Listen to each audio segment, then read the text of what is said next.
안녕하세요. 행복씨앗입니다. 오늘도 시장을 정리하면서 하루를 마무리하는 시간을 가져볼까 합니다.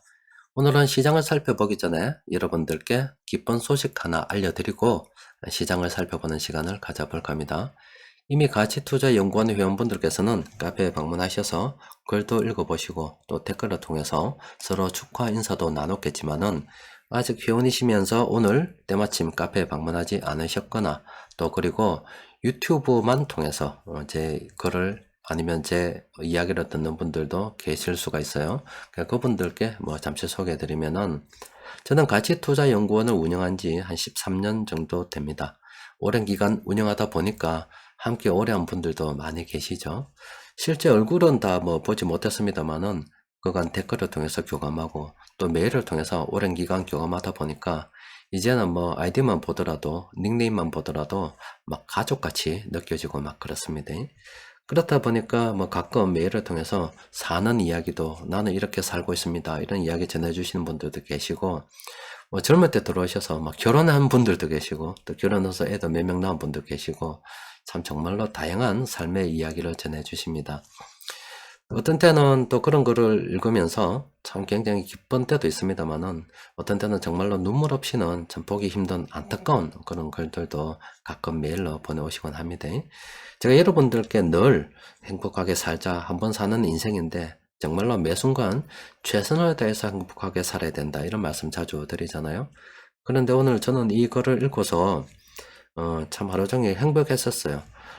다른 사람의 행복. 그러니까 나는 아니잖아요.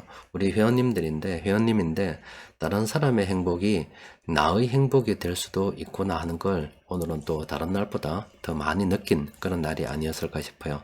그래서 앞으로도 이런 성공의 글들이 더 많이 올라올 수 있도록 더 열심히 노력을 해야 되겠구나 이런 생각도 하게 됐습니다.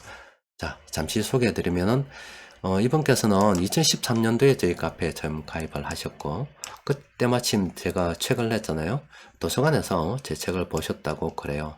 그때 가치투자연구원에 가입을 하셨고 2013년도에 3천만 원으로 투자를 시작했는데 또 투자를 시작해서 돈을 좀 모으고 또 그간 급여 소득도 좀 모아서 2015년도에는 부동산 투자도 병행하셨다고 합니다. 여튼 현재 총 기간으로 치면 9년째 슬기로운 투자 생활을 진행하고 계신데 그때 3천만 원이 지금은 순자산 40억 돌파에 성공했다는 이런 글을 올려주셨습니다. 이런 성공의 글들이 다른 분들께서도 나도 열심히 노력을 하면 성공할 수 있다는 그런 좋은 동기부여의 글이 되면 좋겠죠. 그런데 이분의 성공이 막연하게 여행으로 된 게 아니라는 것이 올해만 하더라도 독서량이 91권이랍니다. 그러니까 투자를 성공하기 위해서 좀 더 나은 성과를 내기 위해서 정말로 열심히 공부했고 그 결과가 이렇게 나타나고 있다는 겁니다.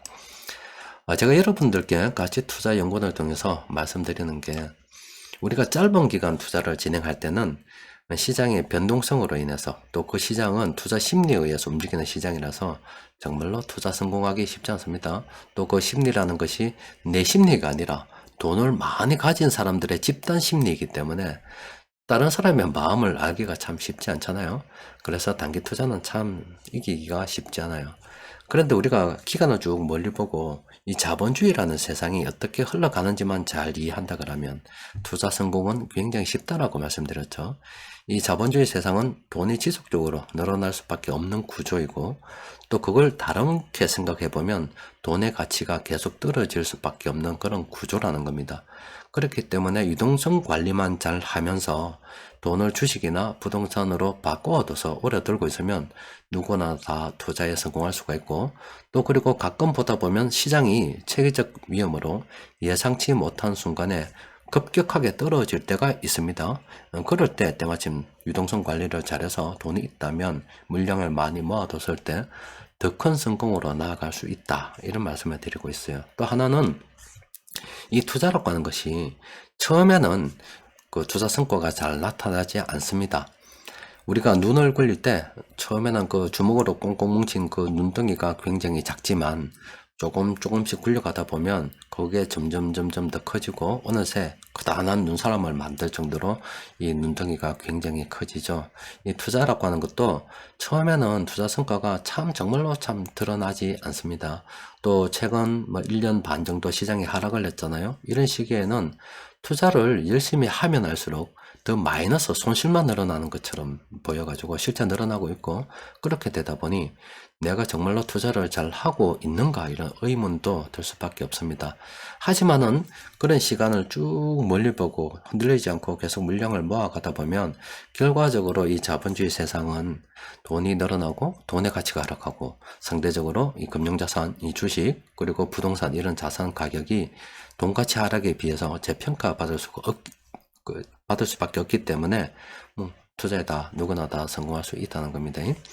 여튼 이런 투자의 성공에 대한 이야기가 앞으로도 카페에 더 많이 올라올 수 있도록 저도 열심히 노력할 거고, 또 지금 현재 글을 올리신 분께서도 이 정도면 투자 기본기는 이미 예전에 갖추어졌다라고 봐야 되겠죠.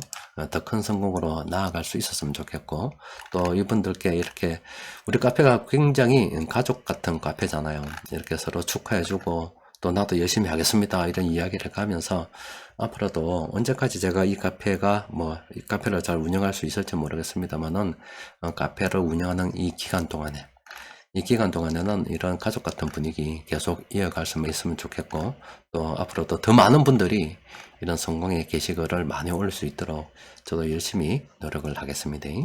하여튼 축하드립니다. 자, 오늘 우리 시장 들여다보면은 코스피도 코스닥도 하락 마감했습니다. 시장이 좋다가 갑자기 이 분위기가 쑥 죽어버렸죠. 자, 이거는 왜 이렇게 되냐면, 이 주식 시장이라는 것은 투자 심리에 의해서도 많이 움직입니다. 또 기대감에 의해서도 많이 움직이죠. 그런데 파월 연준 의장이 이제 끝났잖아요. 나와가지고 시장에서 기대했던 금리 인상 속도 조절에 대한 이야기를 해봤어요. 그러니까 금리 인상 속도 조절 그 재료는 이미 소멸이 돼본 겁니다.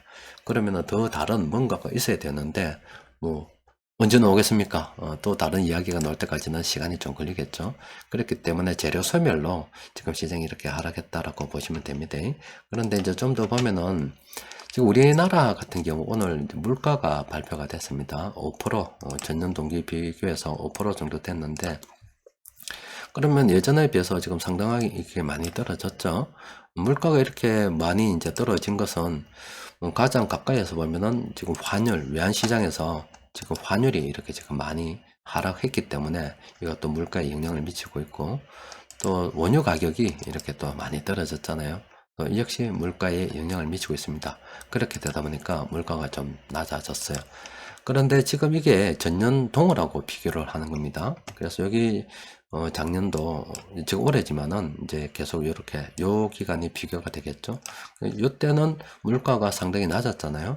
그럼 이 이후에 한동안 3개월 정도는 물가가 좀 높은 수준으로 나올 수가 있습니다. 그런데 요때도 좀 그런데 한 4월부터, 그러니까 2023년 4월경부터 해서는 작년 이때가 굉장히 높았기 때문에 어떤 착시 효과, 기저 효과가 나타납니다. 이때는 실제로는 물가가 높은 수준을 유지하고 있음에도 불구하고 실제 물가 상승률은 막 떨어지는 그런 현상들이 벌어질 거예요. 일종의 착시 현상이 이제 벌어질 겁니다. 그렇게 되면은 금리를 올려야 되니 말아야 되니 이런 이야기도 다시 나오겠죠. 여튼 지금 물가가 이제 조정되고 있다는 이런 신호들이 오늘은 나왔습니다.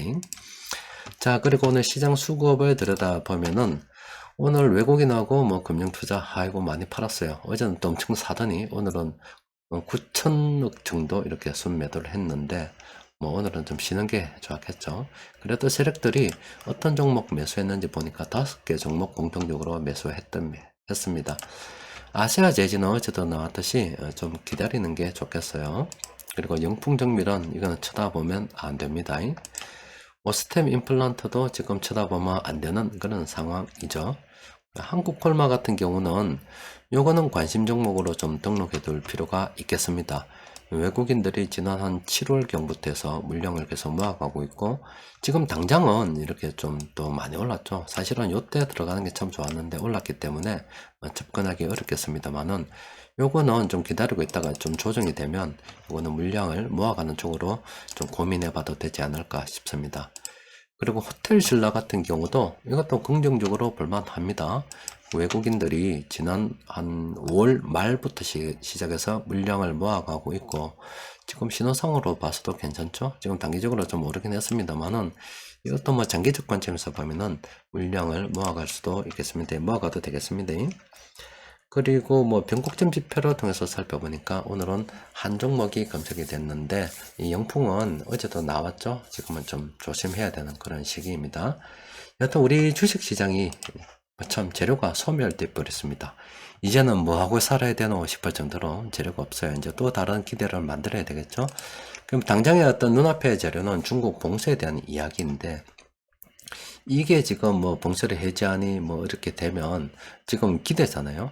그 기대가 계속 커지고 중국이 뭐 공산당이 봉쇄 완화의 조치를 점진적으로 이렇게 해 나간다면, 요거는 뭐 당장에는 시장에 큰 영향을 미칠 수 있겠습니다만, 어쨌든 간에 뭐 중국의 상황을 고려해 볼 때 적극적으로 현재 봉쇄를 풀기는 더 어려운 상황일 거고, 그리고 뭐 이 특별한 재료 다른 게 나와야 되는데, 파월 연준 의장이 또 연준 위원들이 이야기할 때 금리 인하는 2024년쯤 그때 이야기하겠다고 했잖아요. 그럼 요 기간 동안에 아직은 뭐 특별하게 재료 나온 게 없어요. 굳이 있다 그러면은 뭐 기업 실적에 좀 주목하는 그런 이야기들이 좀 나오겠죠. 여튼 시장의 재료가 소멸이 되다 보니까 시장이 저렇게 뻥치어 가지고 있습니다. 여튼 뭐 앞서 말씀드렸고 카페에서도 자주 말씀드렸지만, 이 주식시장은 단기적으로 보게 되면 이 심리 게임이라서 정말로 이기기가 힘듭니다. 그런데 우리 회원님 사례처럼 열심히 투자에 대한 공부를 하고, 또 카페에서 늘 말씀드리는 것처럼 이 자본주의 세상은 어떤 원리로 움직인다, 그걸 잘 이해를 하고, 또 투자라는 게 남들이 성공하는 걸 보면 나도 성공하고 싶은 생각이 막 들죠. 그런데 그 기간을 잘 보시라니까. 돈만 보지 말고 9년이 걸렸대. 9년.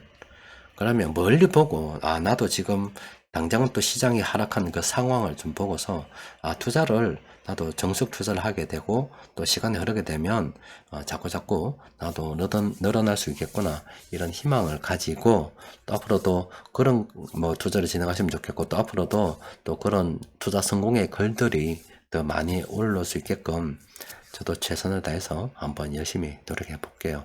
자, 이번 주도 모두 다 고생하셨습니다. 이상입니다.